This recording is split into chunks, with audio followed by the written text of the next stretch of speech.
The economy is in shambles. The American economy for the middle class and the poor like myself are suffering. We are struggling right now because the prices for everything has gone up dramatically. It is impossible to save $1 from my paycheck. My life has gone downhill. I haven't been on a date in over a year because I simply can't afford it. And I'm not the only one suffering from this situation. So I want to go ahead and jump into the situation that we are all experiencing as Americans. And if you like this video, I want to ask that you like the video, hit the sub button if you want to support, because hey, I'm just here trying to provide the truth. I'd rather you support me than somebody who's here to provide you the lies. The reason that people feel broke today is because the purchasing power of our dollar from 1970 to 2025 has declined by 87%. To put that into perspective, if you went over to your grandparents' house and dug up a time capsule in their backyard from 1970 and found a $100 bill, that $100 bill from 1970 would have to be about $800 today to have the same spending power. Another way to look at it is if your grandparents buried $1 million cash in 1970, they could have purchased 50 median homes in 1970 and built a real estate empire in cash, paid off, owned 50 homes. If they didn't invest the money and buried it in their backyard and you found it today, that $1 million can buy you 2 or 3 homes. But if they would have invested the $1 million over all these years, you would have a $20 million real estate portfolio that's paid off. That's if they're buying the homes with just straight cash. If they went through the modern lending system, they could probably buy way more than $1 million worth of homes back then. That is pretty insane. $800 right now, for many people, $800 could help them a lot. 80% of Americans cannot afford a $1,000 emergency, right? That's true. That's real. So $800 is would probably be a big deal for a lot of Americans right now. I wonder what the minimum wage in 1970 was. Boom. So the minimum wage in 1970 was $145 per hour. Yeah, with the average yearly salary being about $9,800, it'd be pretty hard to save up $1 million even back then. Way harder to get to $1 million back then than it would be in 2026. He may be just exaggerating here. I don't know. But here's the interesting part when it comes to retirement for millennials and Gen Zs. And I don't want this part to depress anyone. I just want it to be for educational purposes. A boomer who has $1 million cash today in their retirement account, let's say they pull out $40,000 using the 4% rule. If we want the same spending power as 40K as the boomers have today, in 40 years, we're going to need $108,000, meaning we're going to need $2.7 million in our retirement to be equivalent to a boomer who has $1 million today. So if you're 30 and you want to invest for 40 years, we would have to invest $773 a month for 40 years, 8% return, let's say, reinvesting your dividends to end up with $2.7 million. So if you're not there yet and you can't afford that, start with 50 or $100, but we need to work our way up to have that kind of money. This is something that we need to think about for our future. What he's saying is the truth, though. I spoke to a guy I used to work with. He worked for the Wolf of Wall Street at one point, funny enough. He said if you invest $500 a month in a Roth IRA, that you'd pretty much be a millionaire in 20 years. It's definitely difficult as an American to save money, but I think it always boils down to how you spend your money and how you go about acquiring more money. I saved myself a lot of emotional turmoil when I realized talking about the cost of living with niggas who grew up in the 60s, 70s, and 80s and paid $8 for rent, 50 cents for cereal. You can't have an actual concrete discussion with them niggas. They will rather look you in your eyes and tell you that a whole generation of human beings is just lazy and don't want to do shit. Instead of acknowledge the fact that we pay 4 times the rent that our parents and grandparents, 4 to 6 times the rent that our parents and grandparents did. But the minimum wage is the fucking same. Minimum wage ain't went up since the fucking 90s. That's almost 40 years ago. So the average rent for a single individual is $1,200 to $1,300. but the average job is paying you $300 a fucking week. Why do you niggas not want to acknowledge? Why does it make you feel better to just say that young people now are lazy and just that you was the last real nigga born? You was the last human being born with some sense of motivation and strive to get something for yourself. Nigga, we're drowning. Rent is $1,500. People are in relationships because they gotta pay bills. Them niggas don't like each other. Part of what he's saying I agree with. Part of it I don't. The rent to income ratio has gone up dramatically over the years. Frivolous spending has also gone up as well. I mean, the reality is there's a lot more things you can spend your money on these days that you couldn't spend your money on back in the day. And he's talking about the 90s specifically. So first, I do want to see, what was the minimum wage in the 90s? The minimum wage in the 90s was not the same. It has been raised. So that was a lie, what he said. That was complete BS. But yeah, the minimum wage has definitely risen since the 90s. That is a fact. The main thing that has increased is rent. I will say rent to income has increased. And that definitely is tough on Americans. The groceries have risen too, but I think since the inception of America, it's just been important to have financial literacy and to be able to be smart about how you spend your money. And I'll admit, I'm not the best at it. I know nobody's getting paid $300 a week. Minimum wage nowhere in America is $300 a week. This guy didn't make the best argument for me. But anyway, let's see what she has to say. I love when baby boomers are like, well, just save your money. What money?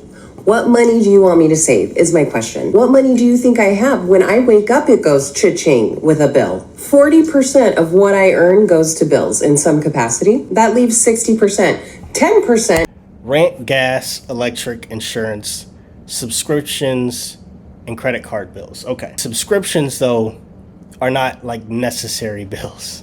You know what I mean? Now, I've got subscriptions too, but those, you can always cancel subscriptions. You know what I mean? And it's just breathing. I think when I wake up and start breathing, I lose 10% of my income. And there's walking out the door. Now we add the gas to go buy the food. Then let me not forget the 14,000 beauty products I need to buy as a woman. The hair color, the nail color, the eyebrows. Now the return gas home. Save your money. What money do you think I have to save? And that just goes back to my point as what I was saying earlier, which is she's talking about a lot of things that she has to spend her money on.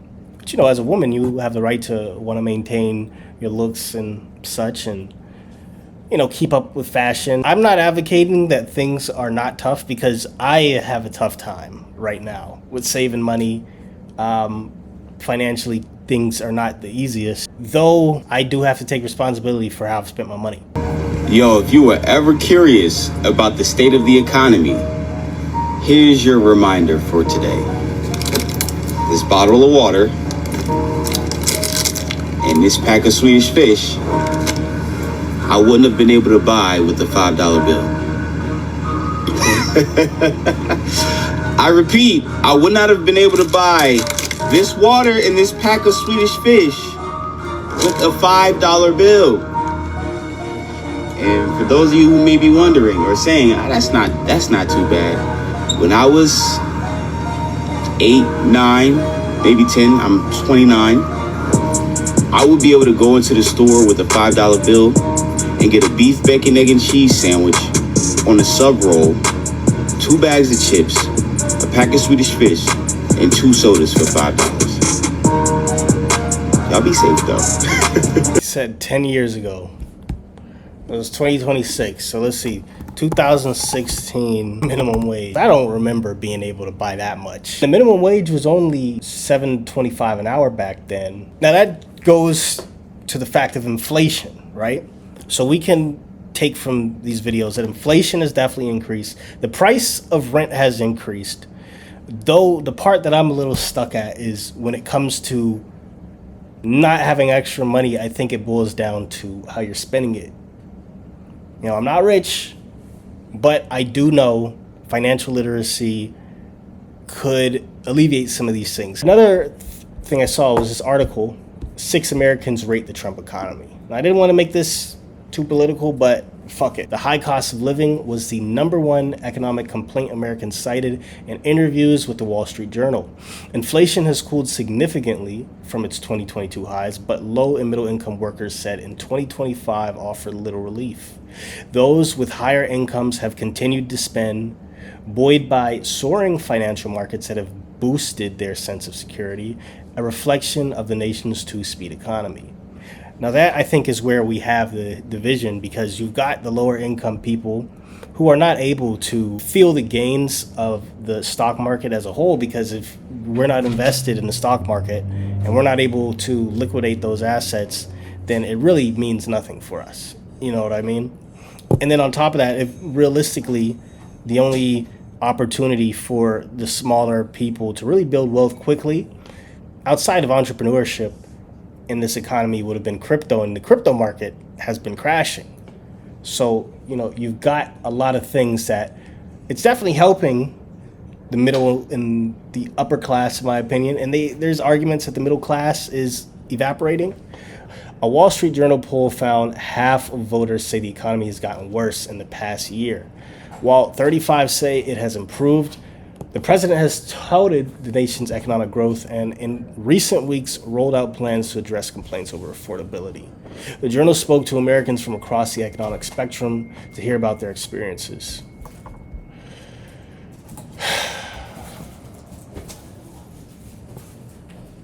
See, I'm recording, right, dude?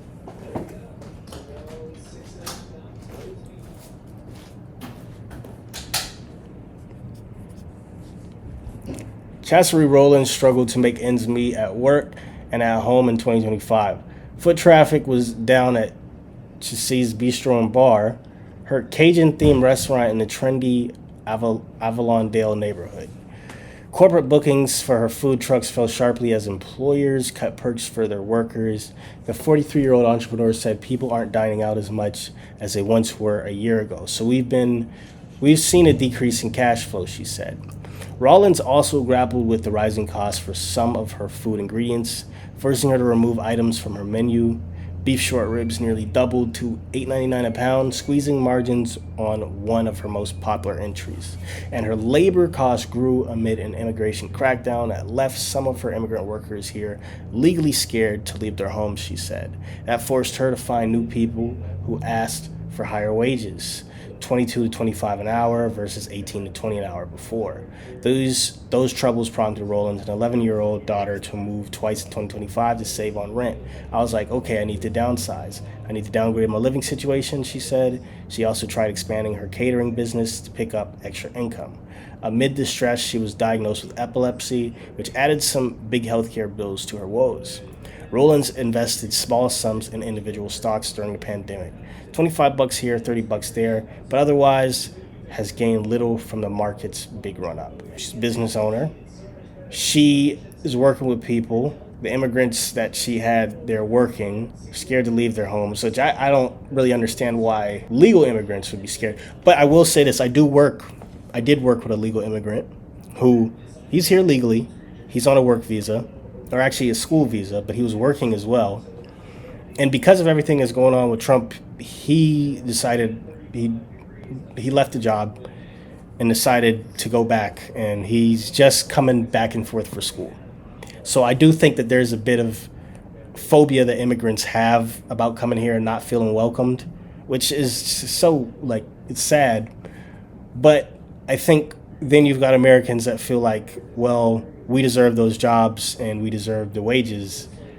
But it seems like some smaller business owners may be struggling to handle that kind of shift, that kind of change. Especially in the food business, I know that the margins are very thin. Steve Newell, a 60-year-old management consultant, is grateful to be on the upper tier of the economy with household income over $200,000 a year. Nice. He and his wife, Judy, who works as a teacher's aide, live a comfortable life in the suburbs of St. Louis.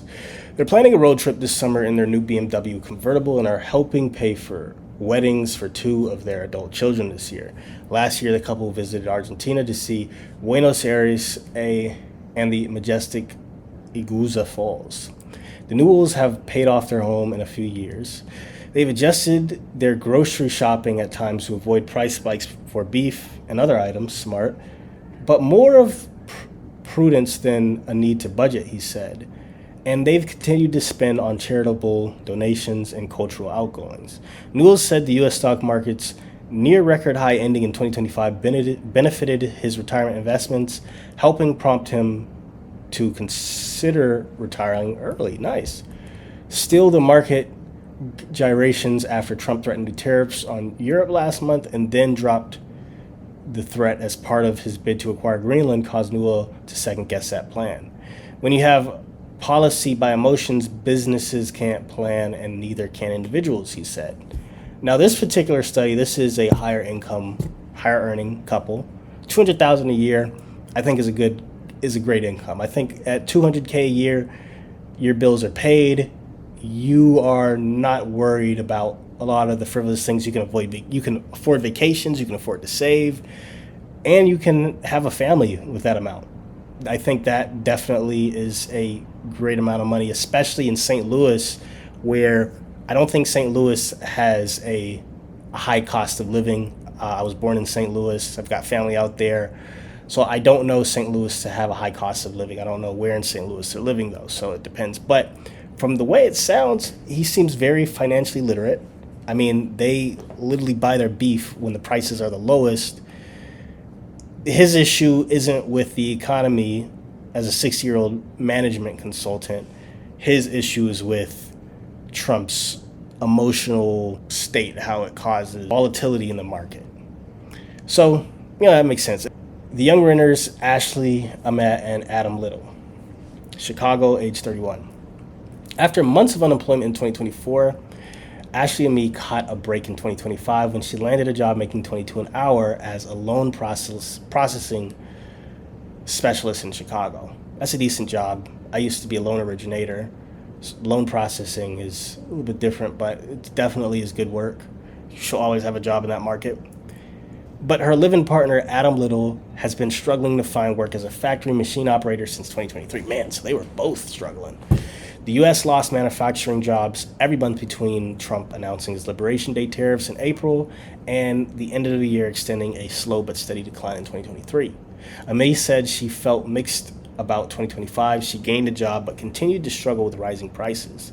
Neither of the Chicagoans felt Trump had done anything to help them financially.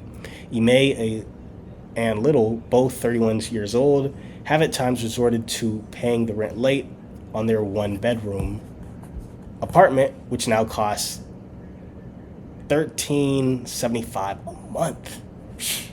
That's disrespectful. Up from $12.50 2 years ago.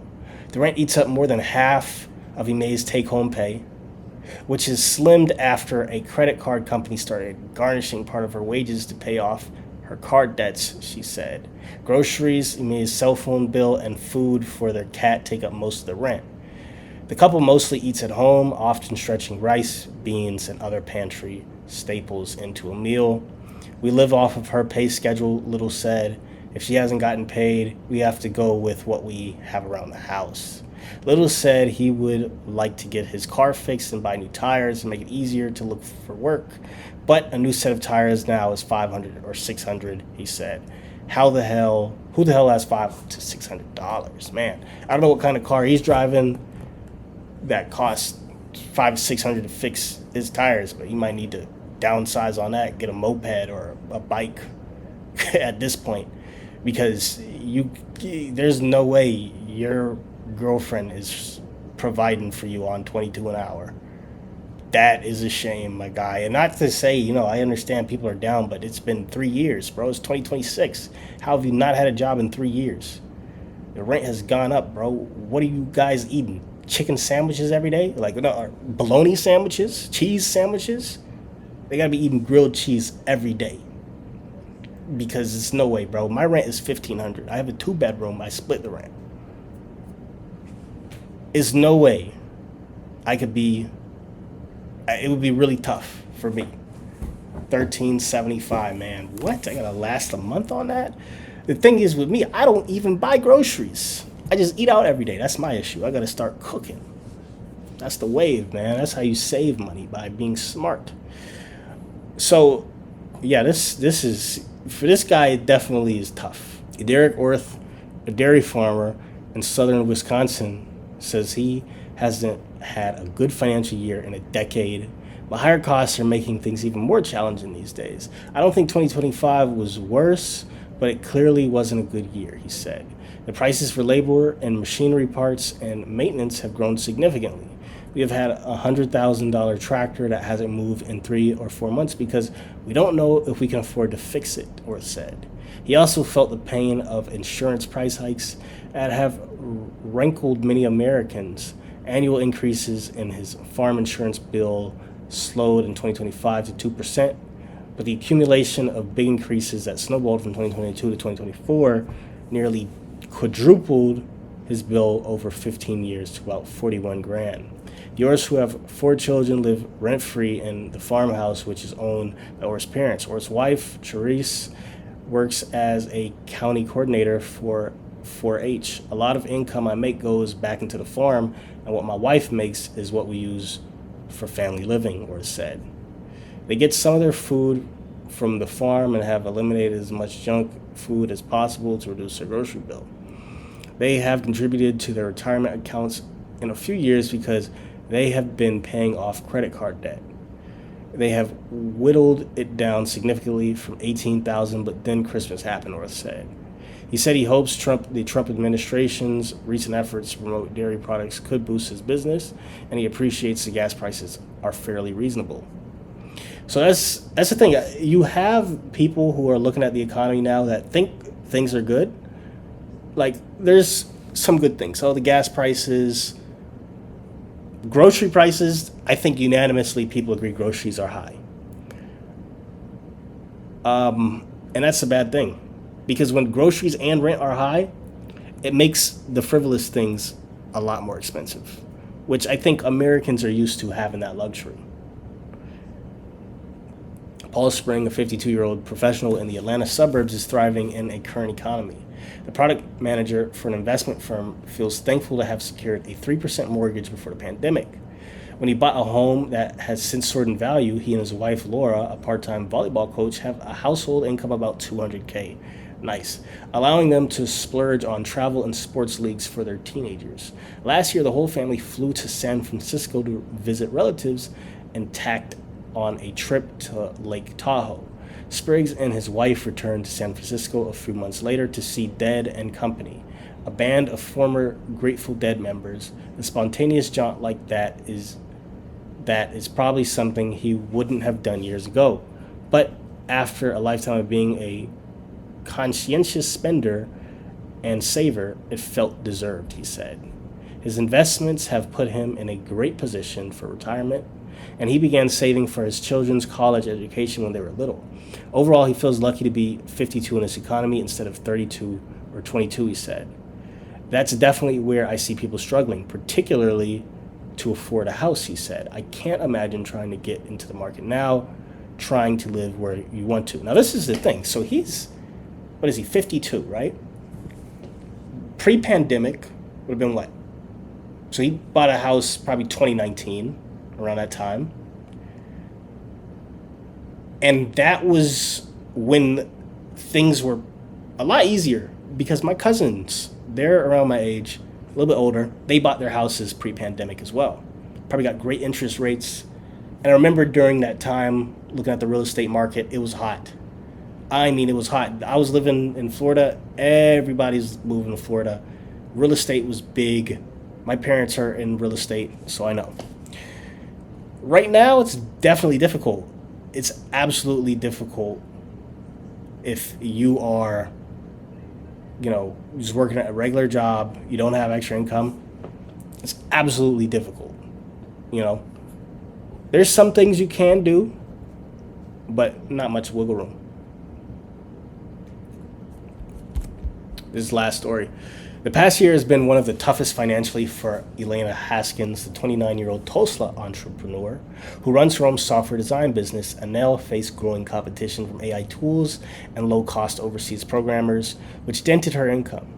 Her partner, Michael Knight, and his 2 young children also moved in with her, making her more aware of the high cost of groceries, she said.